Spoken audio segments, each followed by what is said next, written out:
नमस्कार दोस्तों, आप सभी का बहुत बहुत स्वागत है मेरे इस YouTube सेशन में। हम यूपीटीटी और सीटीटी परीक्षा संबंधी वीडियो लेक्चर को शुरू करने जा रहे हैं और इस वीडियो के पहले पार्ट पे मैं शिक्षा एवं मनोविज्ञान की बेसिक बातों को आपके सामने रखने जा रहा हूं और इसके अंत में यानी इस वीडियो के अंत में इन चीज़ों को जो मैं अभी आपको थ्योरेटिकल रूप में पढ़ाने जा रहा हूं इनसे संबंधित एक अति महत्वपूर्ण प्रश्नोत्तरी कराऊंगा, जिस प्रश्नोत्तरी से आपकी परीक्षा में निश्चित रूप से प्रश्न पूछे जाएंगे। तो धैर्य के साथ आप इस लेक्चर को देखें और सभी ऑथेंटिक चीज़ों को मैंने यहाँ पे कंपाइल किया हुआ है। तो बहुत ही कॉमन चीज़ों से शुरुआत करते हुए मैं आगे बढ़ूंगा इसमें। तो सबसे पहले ये आपको पता होना चाहिए, जो आप जानते होंगे कि शिक्षा संस्कृत भाषा की शिक्ष धातु से बनी हुई है, जिसका अर्थ सीखना होता है। बहुत ही कॉमन सी बात है।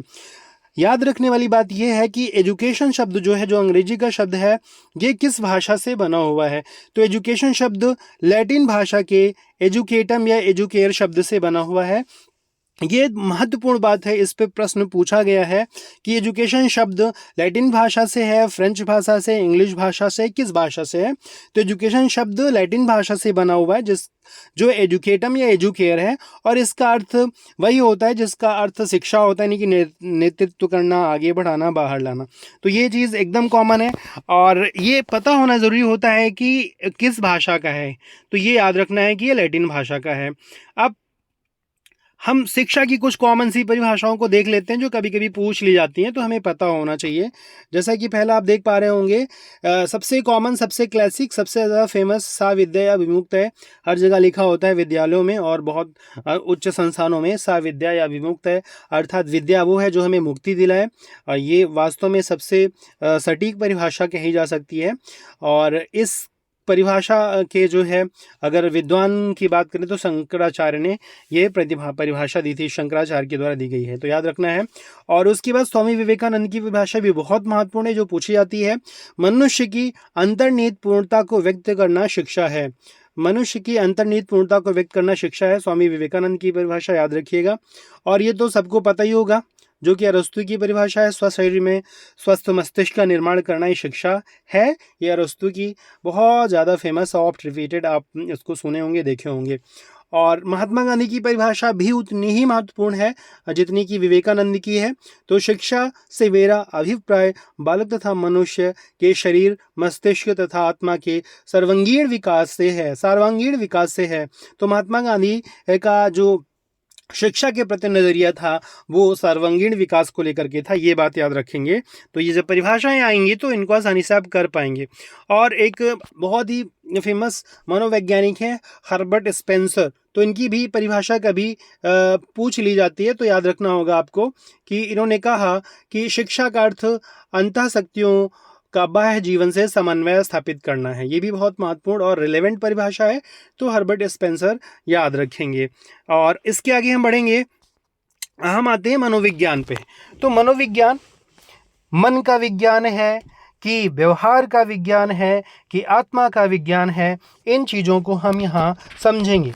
तो सर्वप्रथम जो मनोविज्ञान शब्द की शुरुआत हुई, मनोविज्ञान शब्द अस्तित्व में आया, तब इसे मनोविज्ञान को मन का विज्ञान कहा गया है। मनोविज्ञान मन का विज्ञान है, अंग्रेजी में साइकोलॉजी कहते हैं। साइकोलॉजी शब्द की उत्पत्ति यहाँ पे देखिए यूनानी भाषा से हुई है, और जिसमें दो शब्द हैं, साइकी और लोगस। और साइकी का अर्थ होता है आत्मा और लोगस का अर्थ होता है अध्ययन। तो ये बातें आपको पहले से पता होंगी, और नहीं पता है तो आपको नोट कर लेना चाहिए कि हम जो साइकोलॉजी शब्द है वो यूनानी भाषा का शब्द है, और अभी जो इससे पहले आपने पढ़ा एजुकेटम या एजुकेयर, वो किस भाषा का था, वो लैटिन भाषा का शब्द है। तो इस तरह से जब ऑप्शन आते हैं तो कन्फ्यूज़न हो जाया करती है, इसलिए हमें ध्यान रखना होगा। और साइकी का अर्थ भी पूछ लेता है, साइकी का अर्थ होता है आत्मा और लोगस का अर्थ अध्ययन होता है, ये भी आप याद रख सकते हैं। तो साइकोलॉजी का बेसिकली जो अर्थ हुआ, आत्मा का अध्ययन हुआ, आत्मा का अध्ययन हुआ, ये हमें पता होना चाहिए। तो आगे हम थोड़ा अगर इससे बढ़ेंगे तो हमें ये पता चलेगा कि शुरुआत में ही जो मनोविज्ञान है ये दर्शन शास्त्र का अंग था। ये एक स्वतंत्र विषय नहीं था, ये दर्शन शास्त्र फिलॉसफी के अंतर्गत मनोविज्ञान पढ़ाया जाया करता था, तो याद रखना है। और अमेरिकी जो विद्वान थे विलियम जेम्स, इन्होंने मनोविज्ञान को दर्शन शास्त्र से मुक्त करके स्वतंत्र रूप से एक विषय को स्थापित किया था। इसीलिए विलियम जेम्स को मनोविज्ञान का जनक कहा जाता है। इसीलिए विलियम जेम्स को मनोविज्ञान का जनक कहा जाता है। ये बात जरूर याद रखिएगा। पूछा जाता है कि मनोविज्ञान का जनक कौन है, तो अमेरिकी मनोवैज्ञानिक विलियम जेम्स इसके जनक हैं। ओके, अब इसके बाद आगे जैसे हम बढ़ेंगे थोड़ा सा, तो हमें ये पता चलेगा कि मनोविज्ञान को आत्मा का विज्ञान मानने वाले कौन कौन से मनोवैज्ञानिक हैं, किन विद्वानों ने मनोविज्ञान को आत्मा का विज्ञान स्वीकार किया। तो ये याद रखना है, इतने राइटर्स हैं, अरस्तु, प्लेटो, अरिस्टोटल एवं डेकार्टे। बेसिकली ये चार महत्वपूर्ण जो है दार्शनिक हैं, बहुत बड़े स्कॉलर हैं, जिन्होंने मनोविज्ञान को आत्मा का विज्ञान स्वीकार किया। बाद में अभी इसको भी खारिज किया जाएगा, विद्वानों के द्वारा इस आत्मा के विज्ञान को नकारा जाएगा और उसे नए विज्ञान के रूप में स्थापित किया जाएगा। तो उसे भी हमें याद रखना होगा और तब कन्फ्यूज़न होती है। इसीलिए इसकी मैंने एक ट्रिक बना दिया, और हो सकता है आपको ट्रिक से याद रहे या हो सकता है आपको ऐसे याद रहे, जैसे आपको याद हो सके वैसे याद रखिएगा। तो हमने बनाया अरस्तु की आत्मा प्लेट में टोटल डे रहती है। अरस्तु की आत्मा प्लेट में टोटल डे रहती है। अरस्तु से अरस्तु हो गया, आत्मा से आत्मा का विज्ञान हो गया, प्लेट से हो गया प्लेटो, टोटल से हो गया एरिस्टोटल, डे से हो गया डेकार्टे। तो अगर ये ट्रिक याद रहेगी तो याद रहेगा अरस्तु की आत्मा प्लेट में टोटल डे रहती है। तो ये आत्मा के मनोविज्ञान को आत्मा का विज्ञान मानने वाले दार्शनिक विद्वान हैं। अब इसके आगे अगला जो सिद्धांत आता है वो ये कहता है कि नहीं, मनोविज्ञान आत्मा का विज्ञान नहीं है, मनोविज्ञान मस्तिष्क का विज्ञान है। मनोविज्ञान किसका विज्ञान है? मनोविज्ञान मस्तिष्क का विज्ञान है। अब मस्तिष्क का विज्ञान किन जो है विद्वानों ने कहा, तो उसमें पोम्पोनोजी, लॉक और बर्कले, ये तीन लोगों का बहुत ज़्यादा नाम लिया जाता है। पोस्पोनोजी लिखा है, पोम्पोनोजी रहता है, लॉक और बर्कले, ये तीन विद्वान हैं जो कहते हैं कि मस्तिष्क आत्मा का नहीं, मस्तिष्क का विज्ञान है। अब यहाँ पे भी मैंने ट्रिक बना दिया कि मस्तिष्क का पंप, लॉक, बा, तो मस्तिष्क से मस्तिष्क, पंप से पोम्पोनोजी, लॉक और बा से बर्कले। तो ये तीन वैज्ञानिक ये मानते हैं कि मनोविज्ञान आत्मा का विज्ञान नहीं है, मनोविज्ञान मस्तिष्क का विज्ञान है। ठीक है भाई, आगे बढ़ते हैं, अभी आगे और आएगा। आप कह रहे नहीं भाई मनोविज्ञान आत्मा का विज्ञान नहीं है, मनोविज्ञान मस्तिष्क का विज्ञान नहीं है। अरे भैया, मनोविज्ञान चेतना का विज्ञान है। मनोविज्ञान किसका विज्ञान है? चेतना का विज्ञान है। चलिए भाई, अब इसमें किन विद्वानों ने कहा कि ये चेतना का विज्ञान है?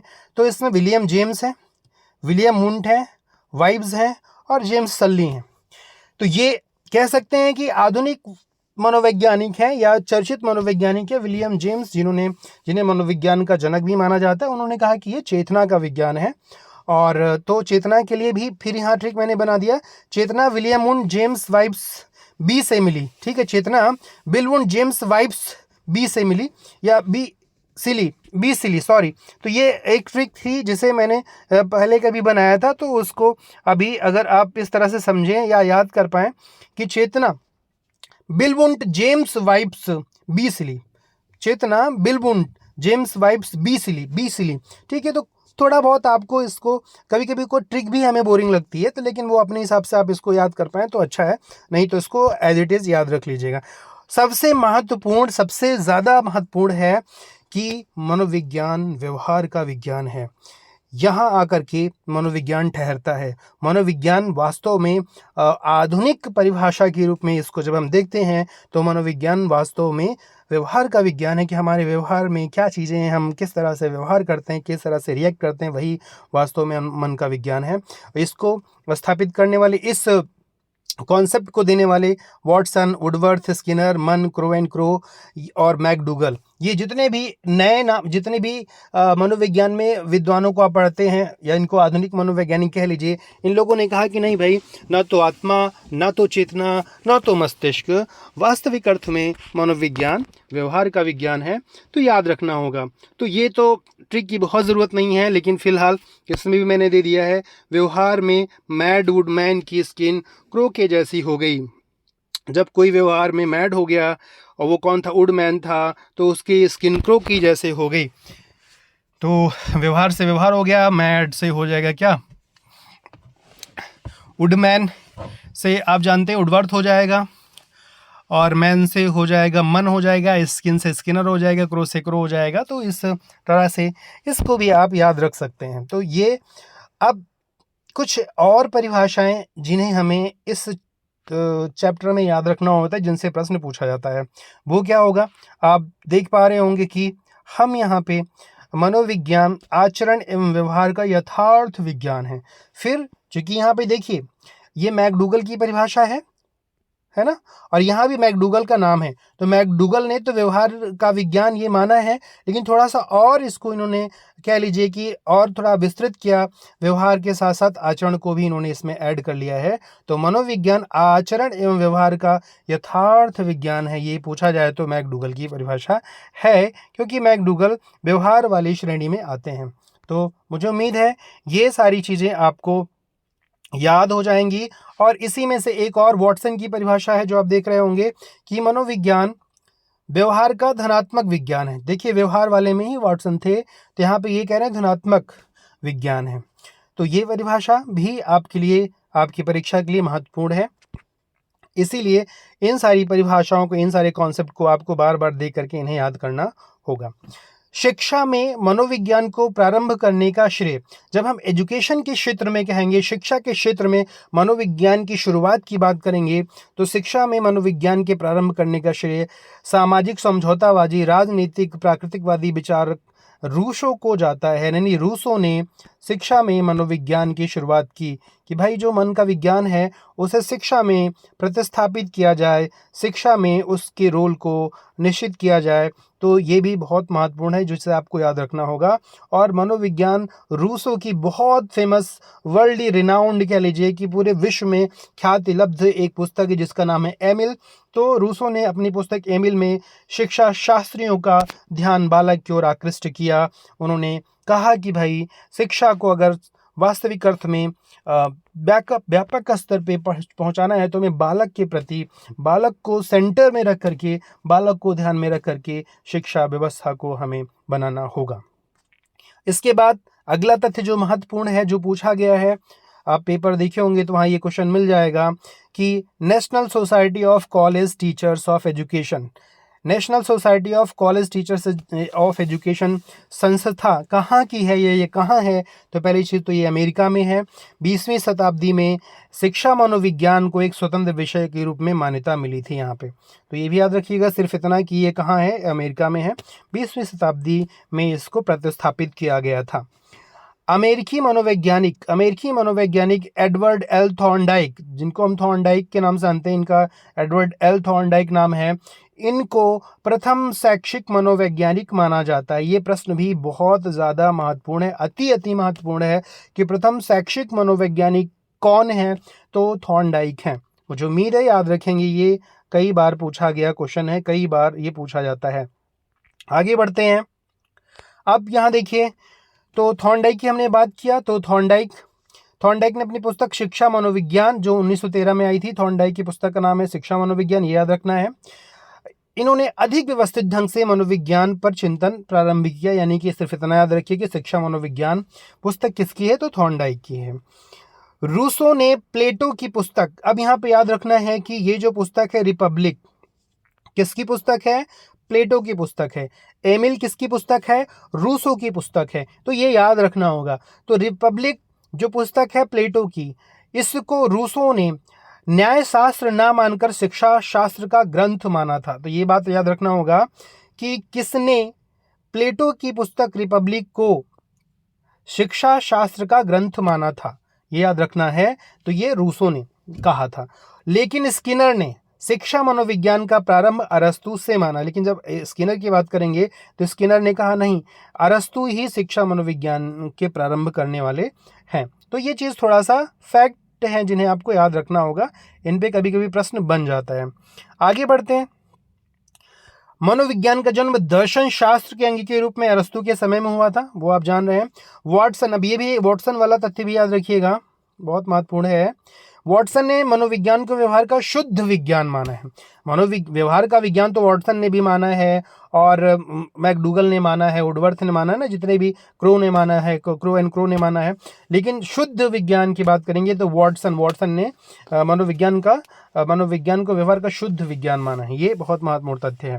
अब अगला तथ्य भी उतना ही महत्वपूर्ण है जितना कि ये था। जर्मनी के मनोवैज्ञानिक विलियम वुंट, बहुत बहुत बहुत महत्वपूर्ण है। पहले तो ये कहाँ के हैं, पहले तो याद रखना है कि ये हैं जर्मनी के, और ये हैं विलियम वुंट। इन्होंने 1879 ईस्वी में लिप्जिंग, पूछा गया प्रश्न है, याद रखिएगा, नोट कर लीजिएगा, लिप्जिंग यानी कि जर्मनी के, लिप्जिंग जर्मनी में प्रथम मनोवैज्ञानिक प्रयोगशाला की स्थापना की थी। बहुत महत्वपूर्ण है, मनोवैज्ञानिक प्रयोगशाला पूछा जाता है। कहाँ स्थापित हुई थी? लिप्जिंग जर्मनी में। किसने स्थापित किया था? विलियम वुंट ने। कब स्थापित किया? 1879 में स्थापित किया। तो ये भी महत्वपूर्ण है। और अगला तथ्य भी बहुत महत्वपूर्ण है, ये कह लीजिए कि बहुत ज़्यादा महत्वपूर्ण है। ये क्या है? व्यवहारवादी मनोविज्ञान का जनक किसे माना जाता है? व्यवहारवादी मनोविज्ञान का जनक, अभी जो लास्ट वाली परिभाषा थी उसके जनक कौन है? तो उसके जनक हैं वॉटसन इसके जनक माने जाते हैं। ये भी महत्वपूर्ण है, पूछा जाता है। ओके, अब ये जो हाईलाइट करके लिखा हुआ है मैंने कि प्रयोगात्मक मनोविज्ञान का जन्मदाता किसे माना जाता है, तो दोनों चीज़ें यहाँ पे ऊपर नीचे लिखी हुई है, तो इसलिए आपको कंफ्यूज नहीं होना है। यहाँ जो लिखा हुआ है व्यवहारवादी मनोविज्ञान का जनक वॉटसन है, और प्रयोगात्मक मनोविज्ञान का जन्मदाता कौन है? विलियम वुंट है। तो याद रखिएगा, क्योंकि देखिए ये सब फैक्ट हैं, वन लाइनर रटने वाली चीज़ें हैं, जब आती हैं तो लोग कंफ्यूज होकर गलत कर देते हैं, तो आपको याद रखना होगा। अब इसके बाद देखिए, कॉलसनिक शिक्षा मनोविज्ञान का आरंभ प्लेटो से मानते हैं। अगर कॉलसनिक के अनुसार चलेंगे तो शिक्षा मनोविज्ञान का आरंभकर्ता कौन है? प्लेटो है। जबकि स्किनर शिक्षा मनोविज्ञान को अरस्तू से मानते हैं। पहले भी ये चीज़ हमने देखी थी। अब ये परिभाषा इतनी ज़्यादा महत्वपूर्ण है कि अब तक की पूरी चर्चा को स्पष्ट कर देती है। इसमें क्या लिखा हुआ है जरा देखिए। सर्वप्रथम मनोविज्ञान ने अपनी आत्मा का त्याग किया, फिर अपने मन यानी मस्तिष्क का त्याग किया, फिर अपनी चेतना का त्याग किया, अब यह व्यवहार की विधि को स्वीकार करता है। यही तो हमने पढ़ा कि सबसे पहले मनोविज्ञान को आत्मा का विज्ञान कहा गया, फिर उसके बाद मनोविज्ञान को मन यानी मस्तिष्क का विज्ञान कहा गया, फिर मनोविज्ञान को चेतना का विज्ञान कहा गया, और अंत में मनोविज्ञान व्यवहार के रूप में प्रतिस्थापित हुआ, यानी मनोविज्ञान को व्यवहार का विज्ञान कहा गया। ये परिभाषा किसकी है? तो ये वुडवर्थ की परिभाषा है। ये जरूर याद रखना, वेरी वेरी इंपॉर्टेंट की श्रेणी में ये आता है। चलिए, तो इतना आपको समझ में आ गया होगा, और मुझे उम्मीद है कि जितना अभी मैंने पढ़ाया, अगर इसको अब हम प्रश्न के रूप में करना चाहेंगे तो मुझे नहीं लगता कि आप गलत करेंगे। तो अब आपकी बारी है इसको हल करने की। अब तक के लेक्चर का सार यहाँ मिलने जा रहा है, और बहुत ईमानदारी से आप लगाइएगा, आप चीटिंग नहीं करिएगा। आपको रिकॉल करना है कि जो मैंने पढ़ाया कितना आपको याद हुआ। पहला क्वेश्चन जो बहुत ईजी है, मनोविज्ञान का जन्म किस अंग के रूप में हुआ था? आपको अब तक पता चल गया हो गया कि मैंने बताया था दर्शन शास्त्र के रूप में हुआ था, और जो कि अरस्तु के समय में हुआ था। चलिए, दूसरा क्वेश्चन भी इंपॉर्टेंट है, इसको भी आपको याद रखना चाहिए था कि एमिल किसकी पुस्तक है। मुझे उम्मीद है कि आप गलत नहीं करेंगे। नहीं, प्लेटो बिल्कुल नहीं है, और अरस्तु भी नहीं है। आप जानते हैं क्या है इसका? रूसो है। तो देखिए, ये चीज़ें अगर आप नहीं ध्यान से देखेंगे तो गलत होने के चांसेस हैं। और सबसे बड़ी बात ये है कि अभी गलत होगा तो क्या करिएगा, आप इस वीडियो को दोबारा देखिए, और दोबारा देखने के बाद आप अपनी रिकॉलिंग पावर को बूस्ट करिए, रिकॉलिंग पावर को थोड़ा सा स्ट्रॉन्ग करिए कि अभी जस्ट हमने पढ़ा था और तुरंत पढ़ा तुरंत गलत हो गया। ठीक है ना? और ठीक है, अभी बहुत ज़्यादा प्रेशर भी नहीं लेना है कि हाँ कि ऐसे गलत हो सकता है, अभी जस्ट मैंने पढ़ा था और इतना आसान। क्योंकि होता है क्या है कि एग्ज़ाम में आसान क्वेश्चन हम गलत करके चले आते हैं और वहीं से हम मेरिट लिस्ट से बाहर हो जाते हैं। चलिए, तीसरा भी देखिए, क्वेश्चन बहुत महत्वपूर्ण है। शिक्षा मनोविज्ञान पुस्तक किसकी है? और मुझे उम्मीद है कि आप गलत नहीं करेंगे। तीसरा, शिक्षा मनोविज्ञान पुस्तक किसकी है? अभी आपने पढ़ा था ना, थॉर्नडाइक की है। किसकी है? थॉर्नडाइक की है। चलिए, उम्मीद है कि आपने गलत नहीं किया होगा। अब हम अगले क्वेश्चन को चलते हैं। शिक्षा मनोविज्ञान पुस्तक कब प्रकाशित हुई थी? शिक्षा मनोविज्ञान पुस्तक कब प्रकाशित हुई थी? ये आप बताइए। ये देखिए, आपने, मुझे लगता है कि गलत नहीं किया होगा, ये बी ऑप्शन सही रहेगा। ठीक है, चलिए, पांचवा, मनोविज्ञान आचरण एवं व्यवहार का यथार्थ विज्ञान है। आप पांचवें का बताइए, यथार्थ की बात कर दी है यहाँ पे। तो प्लेटो नहीं है, सुकरात ने, अरस्तु ने। जी हाँ, बिल्कुल सही है, मैकडूगल ने इसको कहा था। ठीक है, चलिए अब आगे बढ़ते हैं। उम्मीद है कि गलत नहीं कर रहे होंगे। नंबर 6 देख लेते हैं। मनोविज्ञान आत्मा का विज्ञान है। मनोविज्ञान आत्मा का विज्ञान है। तो अरस्तु की आत्मा टोटल डे प्लेट में रहती है। अगर याद होगा तो आप गलत नहीं करेंगे। तो प्लेट में रहती है तो कहाँ पे है? प्लेटो हो जाएगा भाई। इसमें इतना तो सोचने की जरूरत थी नहीं, प्लेटो होगा। ठीक है ना, चलिए और आगे बढ़ते हैं। अब हम 7 पे आते हैं। मनोविज्ञान का जनक किसे कहा गया है? वेरी इजी, और मुझे लगता है कि ये किसी का गलत नहीं होना चाहिए। विलियम जेम्स को कहा गया है कि नहीं? ठीक है, बहुत बढ़िया। अब 8 नंबर आते हैं। प्रथम मनोवैज्ञानिक प्रयोगशाला की स्थापना किसके द्वारा की गई थी? किसके द्वारा की गई थी? आप जरा बताइए। विलियम जेम्स हैं कि विलियम वुंट है कि स्किनर है कि वॉटसन? 8 नंबर का बताइए। टिक कर लिया? ठीक है, चलिए जितने लोगों का विलियम वुंट है उनका बिल्कुल सही है, और मुझे लगता है सबका सही है। व्यवहारवादी मनोविज्ञान का जनक किसे माना जाता है? अभी जस्ट मैंने बताया थोड़ी देर पहले, अगर आपको ध्यान हो तो आप बताइए, टिक करिए तुरंत। चलिए, बहुत बढ़िया, ये होगा वॉटसन। वॉटसन होगा, वॉटसन होगा, ध्यान दीजिएगा, ये गलती नहीं करिएगा एग्जाम में, यहाँ पे चल जाएगा। आप 10वां क्वेश्चन देख रहे हैं आप। प्रयोगात्मक मनोविज्ञान का जन्मदाता किसे कहा गया? प्रयोगात्मक वाला भी जस्ट दोनों पास पास मैंने पढ़ाया था। 10 नंबर बताइए। हाँ जी, विलियम वुंट है, विलियम वुंट है, बहुत बढ़िया। आगे चलते हैं। 11 number. National society of college of teachers education संस्था कहाँ पर है? अरे यार, ये तो गलत ही नहीं होना चाहिए, किसी भी कीमत पे गलत नहीं होना चाहिए, इससे आसान तो क्वेश्चन ही नहीं है कि नहीं? तो 11 ये क्या लाएगा आपने? हाँ बिल्कुल सही है, ये कैसे गलत हो सकता है? अमेरिका ना। प्रथम आधुनिक शिक्षा मनोवैज्ञानिक कौन है? ये भी महत्वपूर्ण है, गलती हो सकती है लेकिन आपको गलत नहीं करना है। ठीक है, 12 नंबर का लगाइए। ठीक है, बिल्कुल सही है, थॉर्नडाइक। आगे बढ़ते हैं। शिक्षा वो है जो मुक्ति दिलाए। ये तो बच्चों का खेल है, इसमें कुछ बताने की जरूरत नहीं है, और एक दो क्वेश्चन हलवा टाइप रहते हैं एग्जाम में भी। हाँ, रिपब्लिक पुस्तक किसकी है? मुझे उम्मीद है गलती नहीं करेंगे। रिपब्लिक पुस्तक किसकी है? अरस्तु, प्लेटो, रूसो। और रूसो और अरस्तु में अक्सर लोग गलती कर देते हैं। रिपब्लिक में रूसो और अरस्तु में लोग कंफ्यूज रहते हैं, तो आपको याद रखना है। तो जो ये आपका है रिपब्लिक, रिपब्लिक किसकी है? ये प्लेटो की है। किसकी है? प्लेटो की है। एमिल पुस्तक रूसो की है भाई, एमिल पुस्तक है, तो थोड़ा सा याद रखिए, गलती नहीं करना है आपको। और ये जो लास्ट वाला है 15 नंबर, शिक्षा मनोविज्ञान एक स्वतंत्र विषय के रूप में कब आया? तो आई थिंक ये तो बहुत ही कॉमन सा क्वेश्चन है, और याद रखना है, कभी कभी इसमें भी गलती हो जाती है। तो इसका सही आंसर क्या है? 20वीं शताब्दी। तो ये आपके 15 क्वेश्चन थे इस लेक्चर से। मुझे उम्मीद है कि आपको 15 के 15 क्वेश्चन 15 के 15 मिले होंगे, और आगे के अगले चैप्टर में मैं इसमें वृद्धि विकास संबंधी और फैक्ट बताऊंगा, कुछ फ्लो चार्ट वगैरह भी मैं दूंगा, और इसके बाद इसका भी आपको मैं प्रश्नोत्तरी कराऊंगा। तो इसी तरीके से मैं आपकी प्रिपरेशन में हेल्प करूंगा, और सभी महत्वपूर्ण टॉपिक को जो मनोविज्ञान में है बेहतरीन ढंग से प्रेजेंट करूंगा। अभी आज का ये मेरा पहला वीडियो, तो थोड़ी बहुत चीज़ें फंबलिंग वगैरह हुई हैं, मैं जानता हूँ, अभी उतना चीज़ें सेटअप नहीं हुई हैं, बट मेरा प्रयास है कि आपको क्वालिटी कंटेंट दिया जाए, क्वालिटी कंटेंट दिया जाए आपको। अगर आप आधे घंटे मुझे दे रहे हैं, 15 मिनट मुझे दे रहे हैं, तो 15 घंटे में आपको 15 क्वेश्चन तैयार होने चाहिए, वो एग्जाम से संबंधित हो, आपका टाइम वेस्ट ना हो, इस बात का मैं विशेष ध्यान रखूंगा। और मैं प्रॉमिस करता हूं कि बेस्ट से बेस्ट कंटेंट आपको मैं अपने वीडियो के माध्यम से प्रोवाइड करूंगा। वीडियो अच्छी लगी हो तो लाइक कर दीजिएगा, शेयर कर दीजिए, कमेंट भी कर दीजिए, इससे थोड़ा सा मोटिवेशन मिलता है काम करने का। और जो भी प्रिपरेशन कर रहे हैं यूपी टेट सी टेट की, उन्हें ये वीडियो फॉरवर्ड भी करिए, उन्हें भी पहुंचाइए, और ताकि मुझे वहां से रिस्पांस आता है, प्रतिक्रिया मिलती है, तो अच्छा लगता है और काम बेहतर करने की मनः स्थिति बन पाती है। चलिए, पूरा वीडियो देखने के लिए आपका बहुत बहुत धन्यवाद। जय हिंद।